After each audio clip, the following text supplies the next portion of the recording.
नमस्कार प्रिय मित्रों, मैं ज्योतिषकार कमल आप सबका हार्दिक अभिनंदन करता हूं आपके अपने इस प्यारे यूट्यूब चैनल एस्ट्रो कमल में।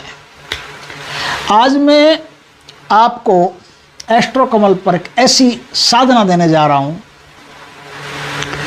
जिसमें जिनकी साधना कर रहे हो उनकी बात तो अलग है, जिनकी साधना नहीं कर रहे हो वो आके आपसे पूछेगी कि तुझे कौन सी सिद्धियां चाहिए, कब चाहिए, ये ले, जितनी चाहिए सिद्धियां ले ले, जो चाहिए वो कर ले। जा तू आज से सिद्ध पुरुष है, मांग तो सही, बोल तो सही, इच्छा तो कर, अपनी मनोकामना तो बोल। आप जैसे इस सिद्धियों का बोलते हो कि मुझे ये दे दो, मुझे वो दे दो, तत्काल साधक को सिद्धियां प्राप्त हो जाती है और साधक बन जाता है एक सिद्ध पुरुष। कैसे? आज मैं जो साधना दे रहा हूं वो कोई मामूली साधना नहीं है, वो बहुत ज़्यादा शक्तिशाली, बहुत ज़बरदस्त साधना है। और ये समझ लो कि तंत्र में भगवान शिव के बाद में जिसका नाम आता है वो आते हैं गुरु गोरखनाथ जी। और जिनकी साधना आज मैं दे रहा हूँ वो किसी भी हालत में गुरु गोरखनाथ जी से कम नहीं है। वो गुरु गोरखनाथ जी के टक्कर के योद्धा हैं। वो छोटे बच्चे हैं और गोरखनाथ जी भी एक बार उनसे तंत्र में शास्त्रार्थ नहीं कर सकते, इतने शक्तिशाली हैं। उनका नाम है बाबा बालकनाथ। अब ये बाबा बालकनाथ हैं कौन?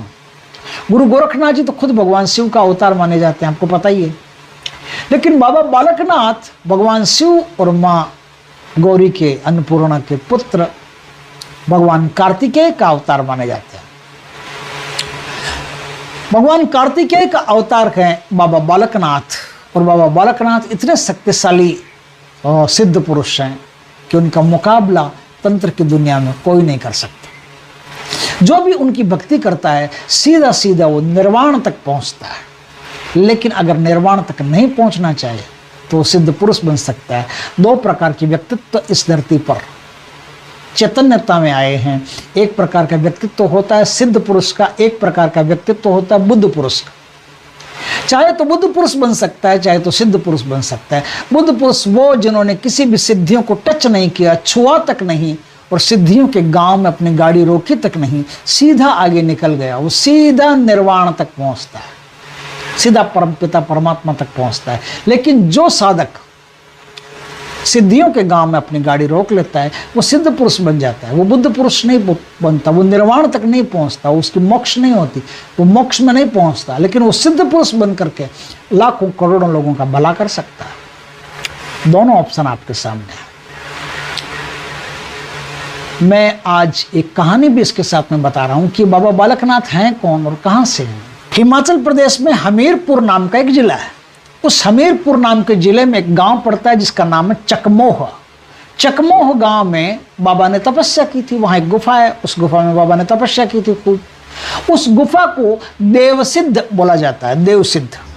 और वहां पर कार्तिक पूर्णिमा, चैत्र को नवरात्र आते हैं, चैत्र नवरात्र में वहां बहुत बड़े बड़े मेले लगते हैं। ये बहुत ही सिद्ध धाम बोली जाती है, मानी जाती है। और कहते हैं कि वहां जाकर के बाबा के दर्शन करने से, बाबा की गुफा के दर्शन करने से, सिद्ध स्थान के दर्शन करने से, देव सिद्ध के दर्शन करने से जो भी मनोकामना होती है वो मनोकामना पूर्ण होती है। अब बताता हूं कि इनकी साधना क्यों करनी चाहिए। देखिए, कुंडली में मंगल से संबंधित कोई भी प्रकार का दोष हो, इनकी साधना 41 दिन करने से मंगल संबंधी कोई भी प्रकार का दोष, बड़े से बड़ा दोष दूर हो जाता है। और खाली मंगल ही नहीं, शनि का दोष भी दूर हो जाता है, राहु का दोष भी दूर हो जाता है। जो भी कुंडली में नष्ट ग्रह माने जाते हैं उन सब ग्रहों का दोष दूर हो जाता है। कुंडली एकदम निर्मल हो जाती है। आपकी कुंडली पर जितने भी प्रकार के दोष बनते हैं सारे दोष समाप्त हो जाते हैं और आप इनकी साधना से सुफल प्राप्त कर सकते हो। ग्रह दोष तो मिटा सकते हो, साथ में देव दोष मिटा सकते हो। आपको किसी भी प्रकार के, जैसे देव श्राप होता है, कुंडली में होता है ना, जन्म कुंडली में देव श्राप होते हैं, पित्त श्राप होते हैं, प्रेत श्राप होते हैं, तो उन सारे श्रापों से मुक्ति मिल जाती है इनकी साधना करने से। किसी भी प्रकार की प्रेत बाधा, कुंडली के अलावा प्रेत बाधा आपके घर में हो, आपके परिवार में हो, आपके खुद के ऊपर हो, आप समस्त प्रकार की बुरी शक्तियों से निजात पा सकते हैं इनके साधना करके। ये तो हो गया। किसी भी प्रकार की बीमारी हो किसी को, तो इनकी साधना करके गंडा, ताबीज, इलायची, लौंग, पानी, बबूत कुछ भी अभिमंत्रित करके देने से उसकी बीमारियों में शांति मिलती है। या तो दवा लगना शुरू हो जाती है या फिर बिना दवा के ही वो मरीज ठीक हो जाता है। इस प्रकार से हजारों प्रकार के फायदे इस साधना से आप जनता को पहुंचा सकते हो, देश दुनिया को पहुंचा सकते हो। ये तो वही मामूली बात है, ये तो वो बातें हैं जिनमें आपको इन्वॉल्व नहीं होना, ये तो परोपकार के लिए। लेकिन कोई आदमी यदि सिद्ध पुरुष बनना चाहता है तो उसके लिए थोड़ा सा अलग मैटर है। हम जो गुरु लोग होते हैं यूट्यूब के, वो मनुष्य को चक्रव्यूह में डालने वाले, भेजने का मार्ग बताने वाले होते हैं। हम चक्रव्यूह से निकलने का मार्ग नहीं बताते, हम बताते हैं कि बेटा चक्रव्यूह में घुसना कैसे है। जितनी भी सिद्धियां हैं वो सब चक्रव्यूह है। एक बार उस चक्रव्यूह में घुस गए, अब अभिमन्यु हो निकलना मुश्किल है आपके लिए, क्योंकि इतना लोभ होता है सिद्धियों में, इतना लालच होता है कि उनको छोड़ देना आसान काम नहीं होता है। तो हम सब, हमारा काम होता है चक्रव्यूह में डालना, चक्रव्यूह में निकालना। चक्रव्यूह से निकालने वाले गुरु अलग होते हैं। या फिर कोई आदमी कहे कि मैं तो चक्रव्यूह में घुसना ही नहीं है, मैं तो सीधा निर्वाण प्राप्त करना है, तो फिर आप निर्वाण प्राप्त कर सकते हैं। आपको सिद्धियों की जरूरत नहीं, आप भक्ति करते जाओ, अपने आप निर्वाण प्राप्त हो जाएगा, मोक्ष प्राप्त हो जाएगा। महाराज हरि सिंह के समय बाबा का एक साधक था जिसका नाम था भूर सिंह बैरागी। भूर सिंह बैरागी इतना जबरदस्त सिद्ध पुरुष था कि महाराज हरि सिंह के सामने दरबार में, बड़े दरबार में उन्होंने मिट्टी के एक डेले से सोना बना करके दिखा दिया था। आप समझ गए होंगे बात को, मिट्टी के एक डेले से सोना बना करके दिखा दिया था। तो महाराज हरि सिंह ने उनकी बहुत तारीफ की थी, बहुत प्रशंसा की थी। उसी रात जब वो सो रहे थे तो बाबा उनके सपनों में आए और आकर के बोला कि बेटा, मदारी बनने के लिए मेरा दामन थामा है क्या? मदारी बनना है तुझे, डुगडुगी लगानी है, बंदर नचाने, क्या करना तुझे, सिद्धियों का क्या करना? कहते हैं कि उसी रात को अपने शिष्यों को भूर सिंह बैरागी ने सारी बात बताई, बता करके और अदृश्य हो गए, अलोप हो गए। उसके बाद में जमीन आसमान कहीं भी उनका पता नहीं चला कि भूर सिंह बैरागी गए कहाँ। अद्भुत साधना में लग गए और फिर उसके बाद में उन्होंने सिर्फ साधनाएं की, तपस्या की, समस्त सिद्धियों को छोड़ दिया। लेकिन कोई आदमी यदि सिद्ध बनना चाहता है तो इस साधना को निरंतर करता जाए तो सिद्धियां, शक्तियां खुद आकर के पूछेगी कि बेटा तुझे ये सिद्धियां चाहिए, हम देते हैं तुझे, और उसे सिद्ध पुरुष बना देती है। फिर वो अपने सिद्धियों के बल पर इस धरती पर बड़े से बड़े चमत्कार करके दिखा सकता है। लेकिन अक्सर जो साधक होते हैं, जो समझदार होते हैं, वो सिद्धियों के चक्कर में नहीं पड़ते। इनकी साधना की कैसे जाएगी उस पर थोड़ी सी चर्चा करते हैं। उस पर मैं आज आपको कुछ बातें बताता हूँ। इनकी साधना पूर्णिमा की रात से शुरू होती है।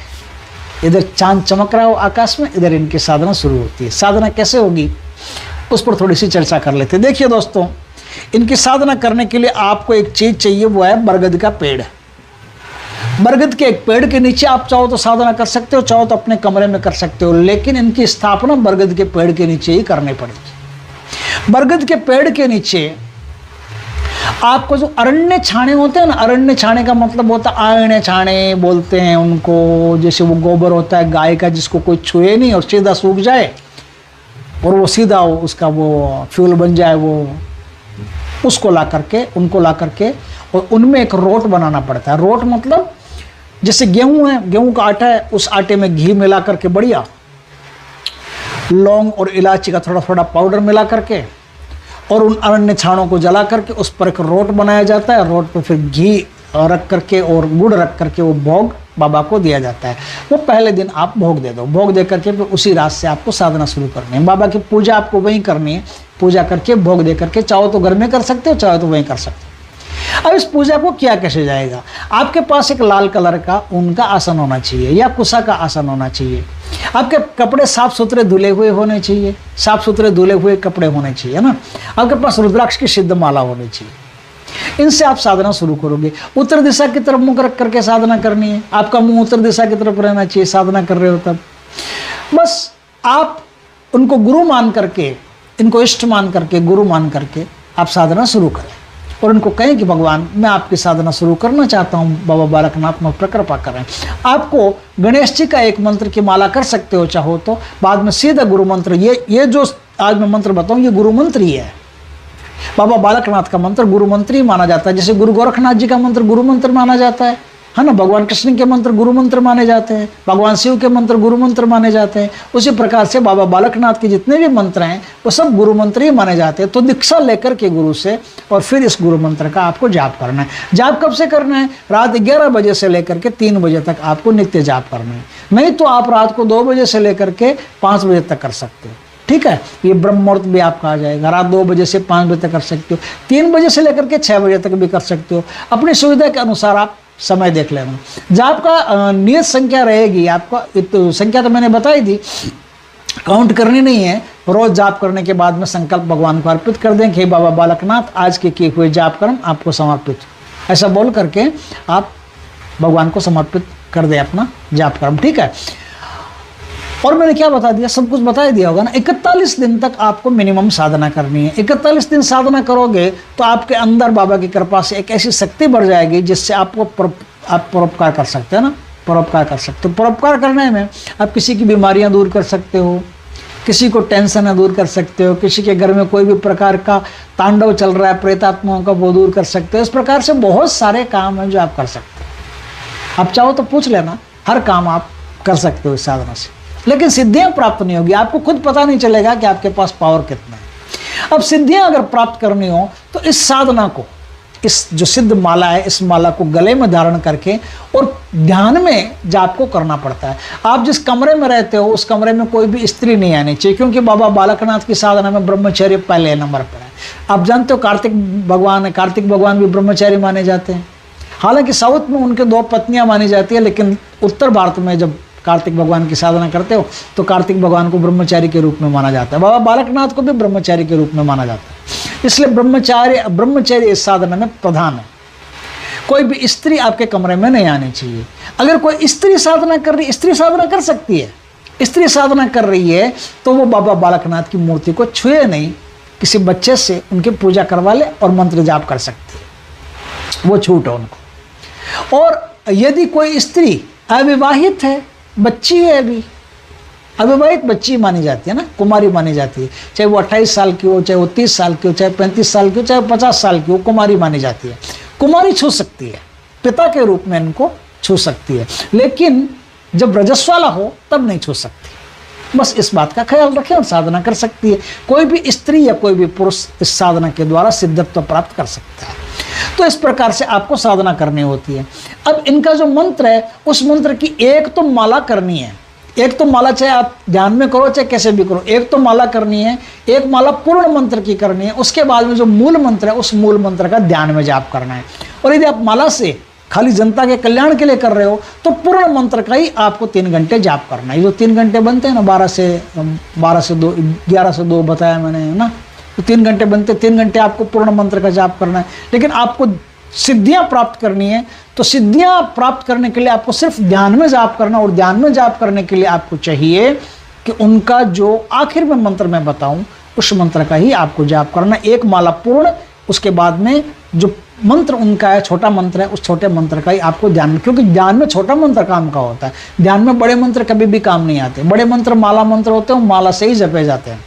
तो ये जो मंत्र बताऊंगा ये माला मंत्र है, और इस मंत्र को आप एक माला तो माला मंत्र का करना है और ध्यान में करने वाला मंत्र अलग है, ठीक है, समझ गए होंगे आप बात को। अब मैं आपको मंत्र बताता हूँ। इनका जो मंत्र है वो ध्यान से सुनिए। मंत्र है श्री राम महाराम जगन्नाथ स्वामी, एक एक नागा एक एक निर्वाणी, उदासी बैरागी कन फड़ाए, मुद्रायां पाइयां किलका लाइयां, एक घर मंगेया दूजा घर मंगेया, तीजा घर पिहाई, लौंगा इलायचियां दी धुनी लाई, गुफा तेरियां दीपक वले, चौकुंडा चानना होए। अब यहाँ तक ये मंत्र है, इसके साथ एक और मंत्र है जिससे पूर्ण मंत्र होता है। अब आगे सुनिए। ओम नाथ नाथेश्वर बाबा बालकाय नमः। ये जो ओम नाथ नाथेश्वर बाबा बालकाय नमः मैंने बोला है, इस मंत्र का ध्यान में जाप करोगे तो सिद्धियां प्राप्त होगी। और इस संपूर्ण मंत्र को, अभी जो मैंने बोला, इस संपूर्ण मंत्र का आप जाप करोगे तो आपको जन कल्याण की शक्तियां प्राप्त होगी। लेकिन सिद्धियां प्राप्त करने के लिए भी एक माला तो संपूर्ण करनी पड़ेगी। उसके बाद में आप जो मैंने अभी छोटा मंत्र बोला था ना, ओम नाथ नाथेश्वर बाबा बालकाय नमः, इस मंत्र को आप ध्यान में रटते रहिए।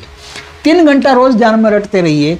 और एक दिन ऐसा आएगा, चाहे वो 90 दिन के बाद आए, चाहे वो 100 दिन के बाद आए, एक दिन ऐसा आएगा जिस दिन आपको स्वयं पता चलेगा कि आपके आसपास बहुत सारी शक्तियां हैं जो आपकी सेवा में खड़ी है और वो आपके अंदर से कार्य शुरू कर रही है।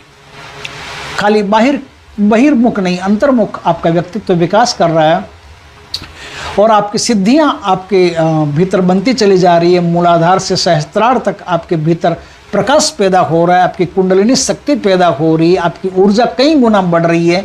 और रेकी वगैरह ऐसे होते हैं ना, जैसे हाथ लगाया ठीक कर दिया, वैसे कई प्रकार की शक्तियां आप में पैदा होती है जिससे आप हाथ लगाओ ठीक कर, किसी भी चीज़ को उड़ा सकते हो, उठा सकते हो, मंगा सकते हो, ठीक कर सकते हो, खराब कर सकते हो। इस प्रकार से कोई भी आपके मन की गति से इस संसार में काम होना शुरू हो जाएगा।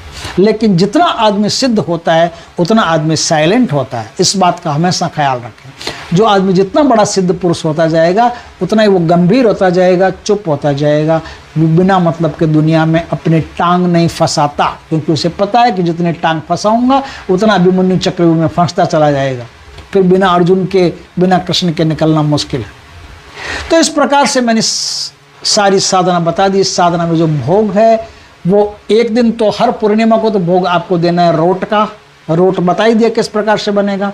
और पूर्णिमा के अलावा जो भोग बनेगा वो आप प्रसाद चढ़ा सकते हो, रोज दूध बाबा को चढ़ा सकते हो, जल चढ़ा सकते हो और फल चढ़ा सकते हो, मिठाइयाँ चढ़ा सकते हो। इनमें से कोई भी भोग आप नित्य बाबा को चढ़ा सकते हो। वो भोग साधक को स्वयं खाना होता है। इस प्रकार से ये एक बहुत ही अर्जुदा, बहुत ही अद्भुत, बहुत ही शक्तिशाली, बहुत ही जानदार साधना है जो किसी के भी जीवन में महापरिवर्तन कर सकती है। दोस्तों, वीडियो अच्छा लगे तो लाइक करना, कमेंट करना, शेयर करना। पहली बार हमारे चैनल पर आए, चैनल को सब्सक्राइब करना, पास में जो बेल आइकॉन का बटन है वो दबा देना ताकि हमारे ज्ञानवर्धक जानकारीपूर्ण वीडियो सबसे पहले आपके पास आ सके। जय श्री कृष्ण दोस्तों।